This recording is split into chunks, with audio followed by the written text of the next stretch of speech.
ఈ నెగిటివ్ ప్యాటర్న్స్ని మన జీవితంలో ఎలాగా జయించాలి, ఈ నెగిటివిటీ నుండి బయటికి ఎలాగ రావాలి, వాక్యాన్ని ఆధారం చేసుకుంటూ వాక్యము తగినట్టుగా, వాక్యము ఇన్ని సంవత్సరాలుగా మనకి ఏం చెప్తుందో దాని ఆధారం చేసుకొని చెప్పబోతున్నాను. దయచేసి గమనించండి.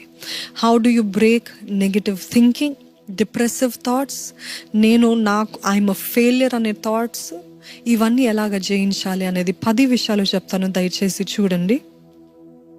మొట్టమొదటిగా ఏంటిదంటే కృతజ్ఞత కలిగి ఉండటం. కృతజ్ఞత. నా జీవితంలో ఏదో విషయాల్లో బాధ కలిగినప్పుడు it was so natural for me to feel sad about it. It was so natural for me to just sit and cry about it. కానీ దేవుడు చెప్తూ వచ్చాడు ఏంటంటే, no no no no no, there is no reason for you to look at everything that I gave you. Look at every blessing that you see. చూడు, నీ బిడ్డల్ని చూడు, చూడు సేవని చూడు, చూడు ఇది చూడు, చూడు ఆ పువ్వుల్ని చూడు అని ప్రతి ఒక్కటి నాకు చూపిస్తున్నాడు. వెంటనే నేను ఐ ఫీల్ డౌన్. వెంటనే నా జర్నల్లో నేను రాసుకునేది, I feel down, I feel low, but no, I thank you God for that. I thank you God for this. I thank you God. I thank you God. I thank you God అని purposely I wrote.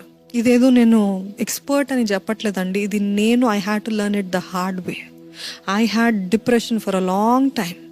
So I'm having to overcome this depression through God's way.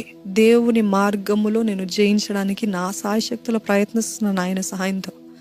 So మనమందరం ఎలాగ జయిస్తాము అని అంటే, ఎప్పుడైతే ప్రతికూలపు depressive thought వస్తుందో, వచ్చిన వెంటనే మీరు ఏం చేయాలంటే, లేదు, I need to give thanks, I must give thanks. నేను బ్రతికినానంటే దేవా నీకు స్తుతులయ్యా, నాకు ఆరోగ్యం ఇచ్చావు నీకు స్తుతులు ప్రభా, నాకు ఇది ఇచ్చావు నీకు స్తుతులు.